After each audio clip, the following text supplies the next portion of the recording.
Do you actually believe in angels? The liberal host asked, sneering slightly.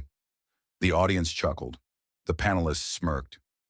Kayleigh McEnany just looked at him, calm, and said, "Yes, I do." Kayleigh McEnany had walked into hostile territory before. She had stood at the White House podium with a press corps primed to pounce, fielded gotcha questions on live television, and debated intellectuals who underestimated her every word. But somehow, this felt different. The network had invited her to participate in a balanced panel discussion on faith and politics. The subject wasn't new to her, but she knew well enough what balanced often meant: three progressive voices and one conservative to play defense. Still, she accepted the invitation without hesitation. Not out of pride, but because she believed that some truths were worth defending, even in rooms designed to reject them. Backstage, the lights were cold and unforgiving, humming faintly over a mirror surrounded by bulbs. She sat in the green room, calm and steady, reviewing her notes. Not that she'd need them. The truth didn't require a script. Next to her on the counter sat a framed photo of her daughter Blake, tucked into the side pocket of her purse. The child's tiny arms reached toward the sky in the picture, caught mid-laugh. Kayleigh stared at it for a moment, her face softening. Then she closed her eyes and whispered a quiet prayer. "Give me strength. Give me grace." She didn't pray for victory or applause. She prayed for peace, for the kind of peace that could withstand even the most carefully laid trap. The production assistant appeared in the doorway. "They're ready for you." Kayleigh stood, squared her shoulders, and followed him to the stage.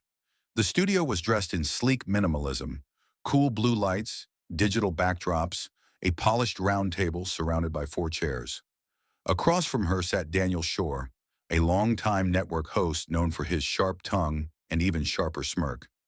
He greeted her with a polite handshake, polished, firm, and hollow. Two other panelists joined them, one a progressive academic from New York University, the other a centrist columnist who was known more for fence-sitting than firm opinions. The audience was live, seated in a semicircle behind the cameras. Some supporters, some skeptics, all watching. The host gave the countdown, the lights flashed red, and the camera rolled. "Good evening and welcome to the exchange," Daniel began. "Tonight we're talking about the role of faith in American politics, where it belongs, where it doesn't, and why it still stirs so much controversy." Kayleigh kept her posture still, her hands lightly folded in her lap.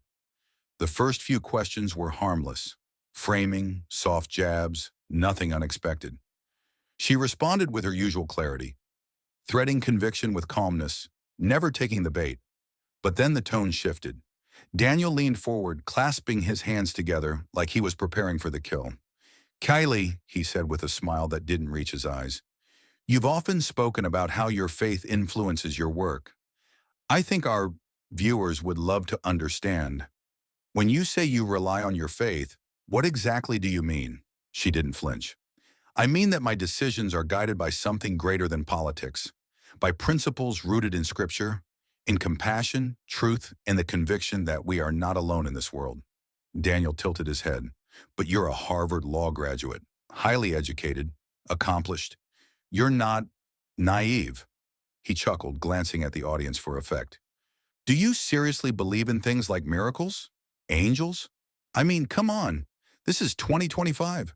Haven't we moved past fairy tales?" There it was.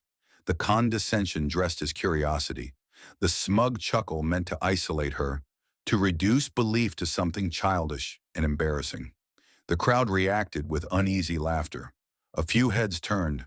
One of the panelists raised his eyebrows in a way that said, "Oof." That was blunt, but Kayleigh didn't blink. She set down her pen, slowly and deliberately, and looked at Daniel. "Yes," she said, "I do believe in miracles." The laughter stopped. "I believe in angels. I believe in answered prayers. I believe in grace." Her voice didn't rise. If anything, it softened. "I don't believe because I was told to. I believe because I've lived it." Daniel's smugness wavered slightly. "Well, surely you don't—" "Let me tell you a story," she said, cutting him off gently. "When I was pregnant with my daughter Blake, there were complications, serious ones. The kind that make the world go silent when the doctor enters the room. She paused. I was told I might lose her. Now the studio was quiet. Even Daniel had gone still. They told me the odds. They handed me the numbers. They used words like prepare and inevitable. And that night I went home and I sat in the dark and I prayed. Her voice held steady, but there was weight in every word. I didn't pray for a miracle. I prayed for peace, for the strength to accept whatever came, for the courage to face what I feared most. She looked down for a brief moment, then back up. And that night, in that silence, something changed. Not around me, inside me. I felt held. I felt heard. And for the first time in days, I felt, okay. A hush had fallen over the room. She continued, and when my daughter was born, and I heard her cry, and I held her tiny body in my arms, I knew that wasn't just biology. That wasn't just science. That was something bigger. Daniel opened his mouth to interject, but the words didn't come. I know what faith sounds like to people who've never needed it, she said. I know it sounds foolish, weak, delusional. She looked directly at him now. But when you've sat in the dark, when you've heard silence where answers should be, when you've begged for hope and been given peace instead, you don't care if someone calls it irrational. She smiled, not in victory, but in truth. You just know it saved you. The room remained still. The cameras were still rolling, but no one moved. No one spoke. The audience, usually quick to react, sat motionless. Even Daniel seemed stunned. Not silenced by force, but by something deeper. The raw honesty of it. I didn't mean to mock your experience, he said finally. You don't have to agree, she said gently, but you asked what I believe, and I told you. He nodded slowly. The segment ended a few minutes later, but the weight of that moment lingered. The producers moved quickly to cut to commercial. The panelists shuffled in their seats. Daniel thanked her awkwardly. Kayleigh shook his hand with the same quiet grace she'd brought into the room. Backstage, the makeup artist offered a tissue. You okay? She asked softly. Kayleigh smiled. Better than okay. That night, the clip spread across the internet like wildfire. Watch. Kayleigh McEnany stuns liberal host with powerful faith story.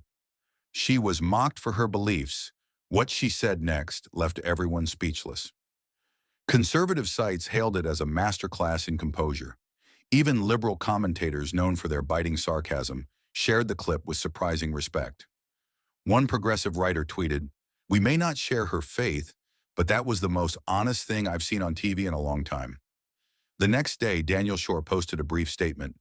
I stand by asking tough questions, but I also recognize when someone answers with truth. Thank you, Kayleigh, for reminding us that faith, when real, deserves our respect. She didn't respond. She didn't need to. That evening, after a quiet dinner with her husband, she tucked Blake into bed, humming softly as she brushed the little girl's hair back from her forehead. Then in the same soft voice she'd used that night in the hospital, she whispered, "Thank you. Not for the platform, not for the applause, just for the peace." The next morning, Kayleigh was up before the sun. Her phone had hundreds of notifications, messages from friends, strangers, reporters, pastors, mothers. Some were offering thanks. Others were sharing their own stories of fear and faith. A few had simply written, "I prayed that night too." But she didn't reply to any of them, not right away. Instead, she opened her Bible and read a verse she'd underlined months ago, during another chaotic news cycle. It was from Isaiah. You will keep in perfect peace those whose minds are steadfast, because they trust in you. She closed the book, sipped her coffee, and smiled at the quiet hum of her home as her daughter stirred upstairs. Later that week, she was invited back to the same network. The request came straight from the executive producer, who said, off the record, "We didn't expect that segment to go the way it did, but the audience response was overwhelming. You moved people." Kayleigh declined the invitation, not out of spite.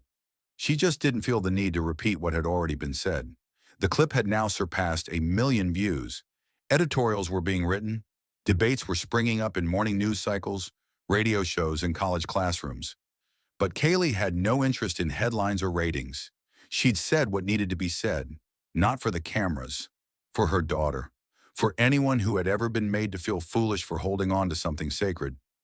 Meanwhile, across social media, something surprising was happening.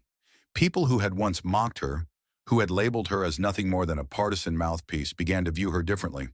Not everyone agreed with her beliefs, but many recognized something rare, someone who didn't flinch when it mattered. There was something timeless about it, something human. A young woman posted on TikTok, "I used to roll my eyes every time Kayleigh McEnany spoke. But when she talked about praying for her daughter, I thought about my mom. She did the same thing when I was in the ICU. Maybe we're not that different."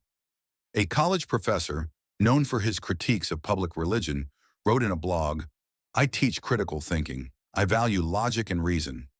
But I'd be lying if I said I didn't tear up listening to that story. It reminded me of the nights I sat with my wife, afraid we might lose our son, and how, even though I don't pray, I still held her hand and hoped. Maybe that's a kind of faith too." In the following weeks, Kayleigh continued her work, quietly, steadily. She gave a speech at a women's leadership conference, appeared at a fundraiser for pediatric cancer research, spoke at a church about courage in the public square, and everywhere she went, people mentioned that moment. Not her resume, not her credentials, not her years at the podium. They remembered that one moment on live TV when she chose to tell the story most people would have buried. And they thanked her for it. Then came the letter. It arrived in a thick white envelope, addressed by hand. No return address. The handwriting was neat, almost formal. Inside was a single sheet of paper and a photograph. The photo was of a hospital room, a newborn baby wrapped in a soft blue blanket, eyes closed, wires gently attached to tiny wrists. A woman sat beside the crib, holding the baby's hand with both of hers, head bowed. The letter read, "Dear Ms. McEnany, I saw your interview. I had never heard of you before. I don't usually watch political shows, but I was in a waiting room when it aired, and your story, your prayer, was exactly what I needed to hear. My son was born premature. We didn't know if he would make it. That night I prayed, and I didn't feel alone. Not because of a miracle, but because someone reminded me that faith isn't about certainty. It's about choosing hope when everything else feels dark. Thank you for choosing to speak truth in a room where it wasn't welcome. Thank you for reminding me that I'm not alone." Kayleigh folded the letter gently and placed it in the back pocket of her notebook, the same one that held her daughter's photo and pages of handwritten thoughts from years on the road. She didn't tell anyone about the letter. Some things were just for her. Months passed, seasons changed, but the moment remained. People forgot the panelists. They forgot the network. Some even forgot the topic. But they remembered the story. They remembered the stillness in the room. They remembered the woman who sat quietly, smiled gently, and said the one thing no one expected. "Yes, I believe in miracles." Because in a world that shouted louder every day, that moment reminded everyone of something different. That sometimes the most powerful voice in the room is the one that refuses to shout.